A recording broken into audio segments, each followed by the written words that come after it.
আসসালামু আলাইকুম। আজকে আমরা বায়ু থেকে নিষ্ক্রিয় গ্যাস পৃথকীকরণের একটা পদ্ধতি বর্ণনা করার চেষ্টা করব। দেখো, বায়ু থেকে যে নিষ্ক্রিয় গ্যাস পৃথকীকরণ করা হয় এটা মূলত দুইভাবে পৃথক করা যায় বা দুইটি উপায়ে নিষ্ক্রিয় গ্যাসসমূহ পৃথক করা যায়। প্রথমটা হচ্ছে আমাদের রাসায়নিক প্রণালী, আরেকটা দ্বিতীয় যে প্রণালী সেটা তরল বায়ু আংশিক পাতন পদ্ধতি। আমরা মূলত রাসায়নিক প্রণালীতে বা রাসায়নিক পদ্ধতিতে এটি পৃথক করে থাকি। রাসায়নিক পদ্ধতিতে মূলত বায়ু থেকে নিষ্ক্রিয় গ্যাস পৃথকীকরণের জন্য ক্যালসিয়াম কার্বাইড পদ্ধতি আমরা আলোচনা করতে পারি বা ক্যালসিয়াম কার্বাইড পদ্ধতিতে বায়ু থেকে নিষ্ক্রিয় গ্যাস পৃথকীকরণ করা হয়ে থাকে। এই যে বায়ু থেকে ক্যালসিয়াম কার্বাইড পদ্ধতিতে যে আমরা পৃথকীকরণ করি এটা মূলত দুইটি ধাপে সংগঠিত হয়। দেখো, প্রথম ধাপে আমরা কি করি, ফার্স্টে কিছু কথা আমরা বলে নেই। ক্লাসের শুরুতে আমাদের কিছু জানা দরকার, যেরকম দেখো প্রথমেই আমরা যখন শ্বাস নিচ্ছি, আমরা যখন নিঃশ্বাস বা নিঃশ্বাস নিচ্ছি তখন নিষ্ক্রিয় গ্যাস যেমন আর্গন, নিয়ন আছে না, এগুলো আমাদের বাতাসের নিষ্ক্রিয় গ্যাসগুলোকে যদি আমরা আলাদা করতে চাই, বাতাস থেকে নিষ্ক্রিয় গ্যাসগুলোতে আলাদা করতে চাই, তাহলে আমাদের মূল শত্রু কারা? উত্তর হবে যে নাইট্রোজেন, অক্সিজেন। এরাই সব থেকে বেশি বাতাসে থাকে, প্রায় 99% এরা বাতাসে থাকে। এদের থেকে আমরা নিষ্ক্রিয় গ্যাস সমূহকে আলাদা করতে চাই। এখন নিষ্ক্রিয় গ্যাস কিন্তু কারোর সাথে বিক্রিয়া করে না। আমরা তো জানি যে নিষ্ক্রিয় গ্যাস কারোর সাথে বিক্রিয়া করে না। তাই আমরা যদি বাতাস থেকে বাকি সবাইকে, যেরকম আমাদের nitrogen, oxygen, carbon die oxide এবং জলীয় বাষ্প কোনোভাবে রাসায়নিক বিক্রিয়া ঘটিয়ে ভানিশ বা আটকে দিতে পারি, তাহলে পাত্রে একা কারা পড়ে থাকবে? অবশ্যই নিষ্ক্রিয় গ্যাস পড়ে থাকবে। আর এই বুদ্ধির উপর ভিত্তি করে তৈরি হয়েছে আমাদের ক্যালসিয়াম কার্বাইড পদ্ধতি। এটিতে মূলত আমরা প্রথমে যে উপাদানটা ব্যবহার করে থাকি সেটা হচ্ছে লোহার রিটোট বা লোহার একটা পাত্র নেওয়া হয়। দেখো, আমরা প্রথমে বলেছি যে ক্যালসিয়াম কার্বাইড পদ্ধতিতে এখানে প্রথমে কি নেওয়া হয়? লোহার পাত্র নেওয়া হয়। এখানে আমাদের থাকে 90%। দেখো, ক্যালসিয়াম কার্বাইড পদ্ধতিতে ফার্স্টে আমাদের থাকে 90% ক্যালসিয়াম কার্বাইড। ক্যালসিয়াম কার্বাইডের সংকেত কি? ক্যালসিয়াম কার্বাইডের সংকেত হচ্ছে CaC2। এই যে ক্যালসিয়াম কার্বাইড, এবং আমাদের 10%, এটা কত পার্সেন্ট থাকে? এটা 90% থাকে। এবং বাকি যে 10% থাকে আমাদের ক্যালসিয়াম ক্লোরাইড। বাকি 10% ক্যালসিয়াম ক্লোরাইড 10%, এদের মিশ্রণ নেওয়া হয়। এখন ক্যালসিয়াম ক্লোরাইড আমরা কেন নিলাম? ক্যালসিয়াম ক্লোরাইড দেওয়ার কারণ হচ্ছে এটি একটি ফ্লাক্স বা অনুঘটক হিসেবে কাজ করে, যা মিশ্রণের গলনাঙ্ক কিছুটা কমিয়ে বিক্রিয়া দ্রুত এবং সহজে সংগঠিত করতে পারে। এখন এই যে মিশ্রণটা আছে, এই মিশ্রণটাকে আমরা প্রচণ্ড পরিমাণে উত্তপ্ত করি, প্রায় 800 থেকে 1000 ডিগ্রি সেলসিয়াস পর্যন্ত উত্তপ্ত করতে হয়। এরপর এটি লোহিত তপ্ত মিশ্রণের উপর দিয়ে শুষ্ক বাতাস চালনা করতে হয়। মনে রাখতে হবে যে বাতাসে থাকা যে জলীয় বাষ্প আছে, আমরা জানি যে বাতাসে কিছু পরিমাণে জলীয় বাষ্প থাকে। এই বাতাসে জলীয় বাষ্প কার্বন ডাই অক্সাইড কে আগে থেকে স্ক্রাবার দিয়ে আলাদা করে নেওয়া হয়। মানে বাতাসের যে জলীয় বাষ্পটা আছে সেটা কার্বন ডাই অক্সাইডকে আগে থেকে আমাদের সরিয়ে নেওয়া হয়, যাতে তারা মূল বিক্রিয়ায় ঝামেলা না করে। এই যে মূল যে বিক্রিয়াটা আছে এই বিক্রিয়াতে যাতে ঝামেলা না হয়। দেখো, আমাদের ক্যালসিয়াম কার্বাইডকে যখন নাইট্রোজেনের সাথে মিশ্রিত করি তখন আমাদের কি ঘটে? বিক্রিয়াটা কি সংঘটিত হয়? এখানে তপ্ত প্রায় 800 থেকে কত ডিগ্রি, 1000 ডিগ্রি সেলসিয়াস, মানে তপ্ত ক্যালসিয়াম কার্বাইড বাতাসের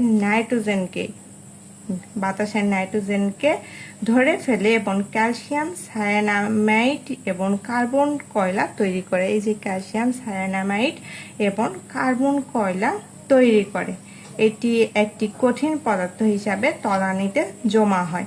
এখানে অক্সিজেন কি হলো? অক্সিজেনকে কার্বন ডাই অক্সাইডে পরিণত করে এটা সরিয়ে নেওয়া হয়। তাহলে দেখো, আমাদের এই যে পরের ধাপে আমাদের কিভাবে সংগঠিত হয়, উৎপন্ন যে কার্বন অক্সিজেনের সাথে বিক্রিয়া করে কার্বন মনোক্সাইড এবং কার্বন ডাই অক্সাইড তৈরি করে। দেখো আমরা তো নাইট্রোজেনকে সরিয়ে ফেললাম, এই যে নাইট্রোজেনের সাথে আমাদের ক্যালসিয়াম কার্বাইড বিক্রিয়া করলো, মানে আমাদের নাইট্রোজেনটা সরিয়ে গেল। কিন্তু সমস্যা হলো আগের বিক্রিয়ায় যে মুক্ত কার্বন ডাই অক্সাইড, এই যে নাইট্রোজেন সরিয়ে ফেলার পরে এখানে আমাদের কি ছিল, মুক্ত কার্বন ডাই অক্সাইড ছিল না, শুধু একা একা এখানে অবস্থান করছে। দেখো আমরা বিক্রিয়া দেখেই তো বুঝতে পারছি যে এখানে কার্বন ডাই অক্সাইড একা একা অবস্থান করছে। মুক্ত কার্বন কয়লা তৈরি হয়েছিল, সে তো আর পাত্রে চুপচাপ বসে থাকবে না। এই যে মুক্ত কার্বন যে কয়লাটা আছে, এটা কি পাত্রে চুপচাপ বসে থাকবে? অবশ্যই না। বাতাসে তো অক্সিজেনও আছে, বাতাসে শুধুমাত্র যে ওই যে কার্বনটা জমা হয়ে আছে এমন না, বাতাসে অক্সিজেনও আছে। এই কয়লা আর অক্সিজেন মিলে এখন পাত্রের ভিতরে নতুন কিছু ঝামেলা বা সাইড ইফেক্ট তৈরি করবে। এই ঝামেলাগুলো কি কি হতে পারে দেখো। আমাদের প্রথমে এই কার্বন এবং অক্সিজেন মিলে উচ্চ তাপমাত্রায় মুক্ত কার্বন বাতাসের সাথে বিক্রিয়া করে, এই যে মুক্ত কার্বন বাতাসের সাথে বিক্রিয়া করে আমাদের কি তৈরি করবে, কার্বন মনোক্সাইড এবং কার্বন ডাই অক্সাইড তৈরি করবে। ওই একই কার্বন দিয়ে আমাদের তৈরি করবে কার্বন ডাই অক্সাইড। তাহলে আমাদের কি কি তৈরি করলো, কার্বন মনোক্সাইড এবং কার্বন ডাই অক্সাইড। এখন কি করবে, বাড়তি যে কার্বন ডাই অক্সাইড তৈরি হইলো, এটাকে তো আবার দূরীকরণ করতে হবে, মানে দূর করতে হবে। এটা কিভাবে আমরা তৈরি করব, মানে কিভাবে আমরা দূর করতে পারি? সহজে দূর করার প্রক্রিয়া হচ্ছে তৈরি করা যে কার্বন ডাই অক্সাইড, যেটা আমরা তৈরি করলাম, যেটা আমরা মুক্ত কার্বনের সাথে দিয়ে অক্সিজেন যুক্ত করে কার্বন ডাই অক্সাইড তৈরি করেছি। এই কার্বন ডাই অক্সাইড পাত্র থেকে বা আমাদের ওই জায়গা থেকে দূর করতে হবে। দূর করার জন্য পাত্রে থাকা অতিরিক্ত ক্যালসিয়াম কার্বাইড, আমাদের ক্যালসিয়াম কার্বাইড যে সীমিত পরিমাণে ছিল এমন না, অতিরিক্ত যে ক্যালসিয়াম কার্বাইডটা আছে, এই ক্যালসিয়াম কার্বাইডের সাথে বিক্রিয়া করে ক্যালসিয়াম কার্বনের চুনা পাথর তৈরি করে ফেলে। এখন কথা হচ্ছে, এই যে আমরা কি করলাম, কার্বন ডাই অক্সাইডকে ক্যালসিয়াম কার্বাইডের সাথে যুক্ত করলাম, যার ফলে আমাদের চুনা পাথর তৈরি হয়ে গেল।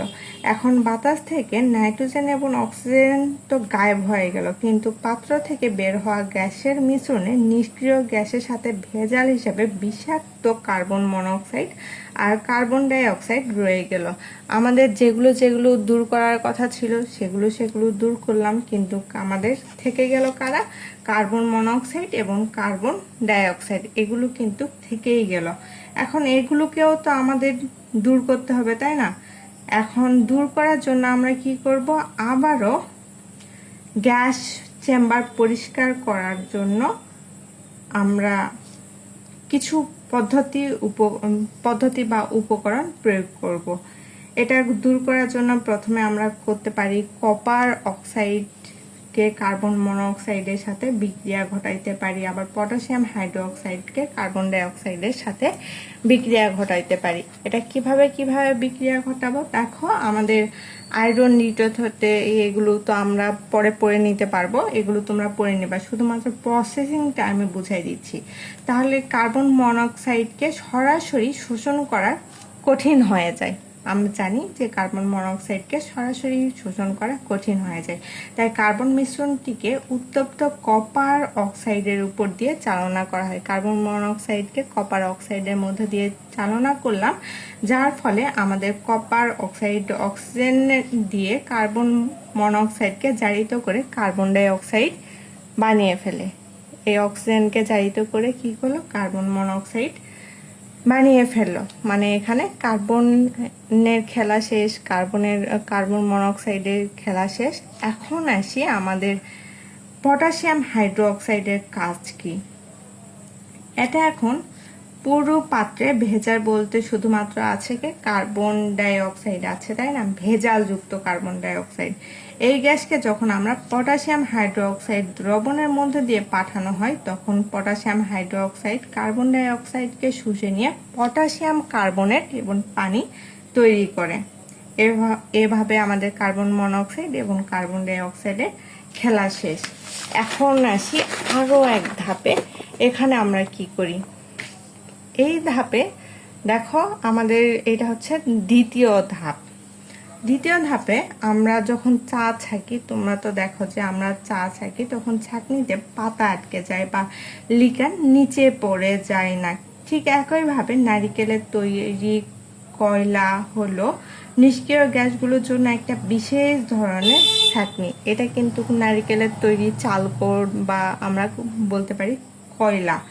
এটা বিশেষ ধরনের একটা ছাঁকনি, যার ফলে আমাদের তাপমাত্রা যত কমে কয়লার গ্যাস শুষে নেওয়ার বা অধিশোষণ করার ক্ষমতা তত বাড়বে। আমরা তাপমাত্রা যত পরিমাণে কমাই এই কয়লার গ্যাস শোষণ করার ক্ষমতা তত পরিমাণে বেড়ে যায়। এই জন্য আমরা প্রথমে এটাকে কি করি, গ্যাসগুলোকে পুরোপুরি শুষ্ক করতে প্রথমে ঘন সালফিউরিক অ্যাসিড এবং ফসফরাস পেন্টাঅক্সাইডের উপর দিয়ে চালনা করা হয়, যাতে করে আমাদের বিন্দুমাত্র গ্যাস না থাকে এই পাত্রে। তারপরে আমরা অতঃপর কি করি, প্রথমে চেম্বার এ, প্রথমে যে চেম্বারটা আছে এটাকে ধরে নিই চেম্বার এ। এখানে তাপমাত্রা থাকে আমাদের -100°C।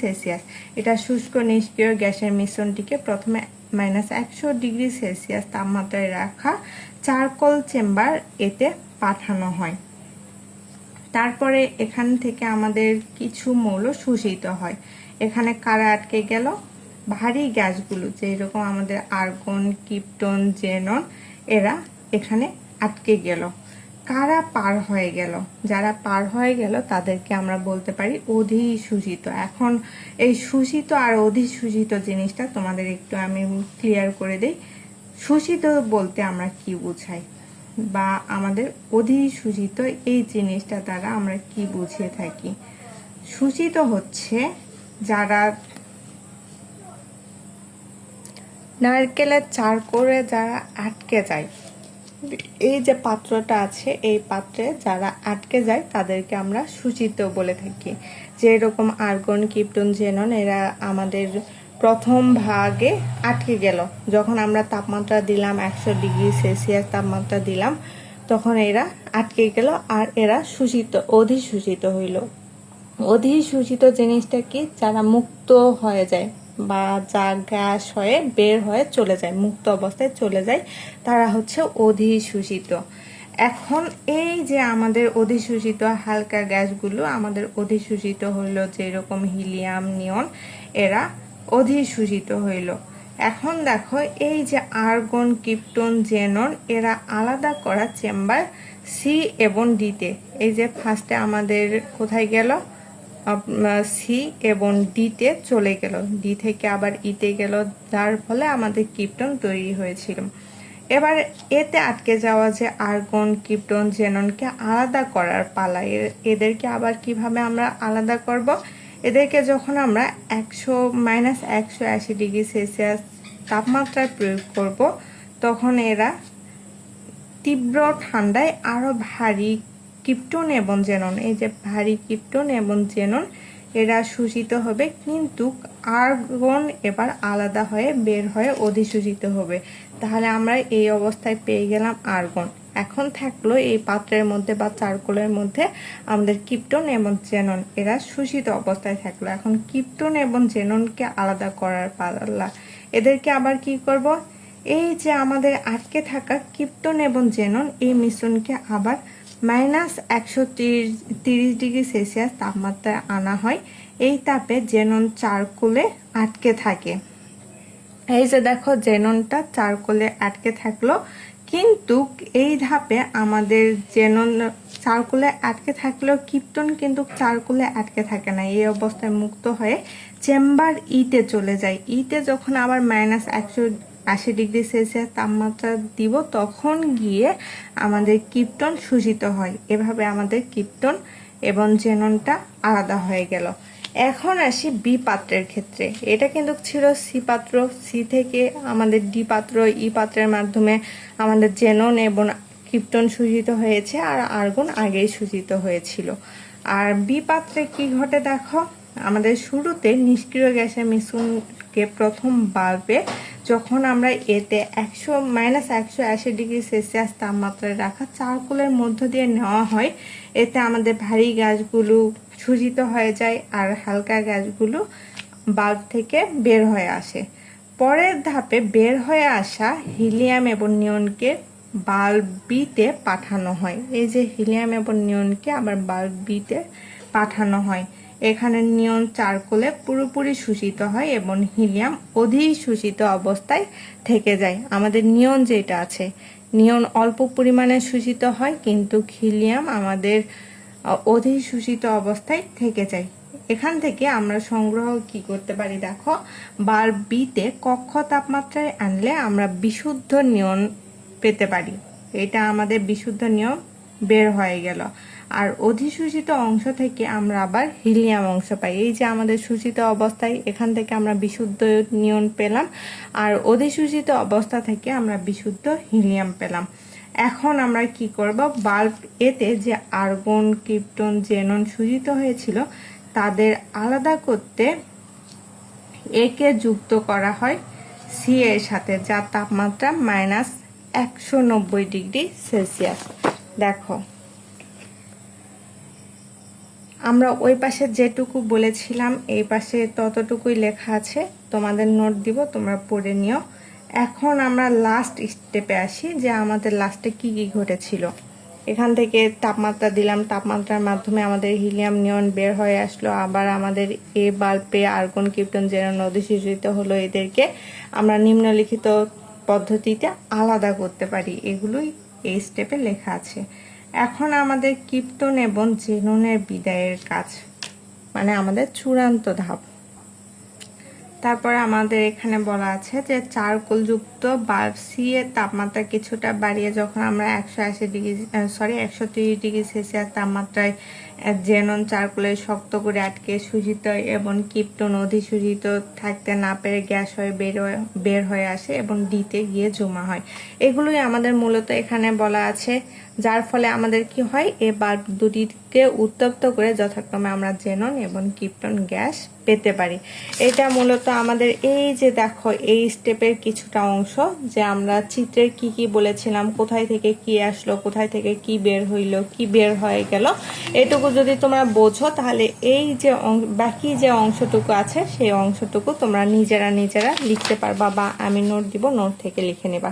তাহলে আমরা এই যে আমাদের বায়ু থেকে নিষ্ক্রিয় গ্যাস কিভাবে সংগ্রহ করতে পারি, ওই যে আমাদের দুইটি ধাপে সম্পন্ন করতে পারি, বা দুইটি ধাপ সম্পন্ন করে আমরা বায়ু থেকে নিষ্ক্রিয় গ্যাস পৃথকীকরণ করতে পারি। প্রথম ধাপে আমরা কি করলাম, বায়ুতে যেগুলো ছিল সেগুলো ধীরে ধীরে স্টেপ বাই স্টেপ আলাদা করে নিলাম। যেরকম নাইট্রোজেনকে একসাথে আবদ্ধ করলাম, আবদ্ধ করে নাইট্রোজেনকে সরিয়ে নিলাম। তারপরে আমাদের আলাদা পড়ে থাকলো কার্বন ডাইঅক্সাইডকে আলাদা করে নিলাম, অক্সিজেনকে আলাদা করে নিলাম। ধীরে ধীরে আমাদের কোথায় গেলাম, আমরা এগুলোকে মুক্ত করতে পারলাম না, শুধুমাত্র বাকি রইল কার্বন মনোক্সাইড এবং কার্বন ডাইঅক্সাইড। এগুলোকে আবার কপার অক্সাইড এবং আমাদের পটাশিয়াম হাইড্রোক্সাইডের সাথে আবার আবদ্ধ করলাম, যার ফলে এটাও আমাদের বের হয়ে গেল। তারপরে আমরা কি করলাম, দ্বিতীয় ধাপে ওই যে শুষ্ক যে অভিজাত গ্যাস সমূহ আছে এগুলোকে এ পাত্রে ঢাললাম, মানে আমাদের নারিকেল চারকোলের মধ্যে আমরা বিশেষভাবে এগুলোকে শোষিত এবং অধিশোষিত করতে পারি। তাহলে এ থেকে আমাদের বি এবং সি তৈরি হলো। বি থেকে আবার আমাদের জেনন, ক্রিপ্টন এগুলো আমরা পাইলাম শোষিত অবস্থায়। যারা শোষিত বলতে যে গ্যাস হয়ে বের হয়ে যায়, মানে মুক্ত অবস্থায় হয়। মুক্ত অবস্থায় আমাদের ক্রিপ্টন এবং জেনন পাইলাম এই পাশ থেকে। আবার আমাদের এই পাশ থেকে মুক্ত বা বিশুদ্ধ অবস্থায় নিয়ন এবং হিলিয়াম পাইলাম। এটাই আমরা যদি লিখে দেই তাহলেই আমাদের বায়ু থেকে নিষ্ক্রিয় গ্যাস পৃথকীকরণ হয়ে যায়।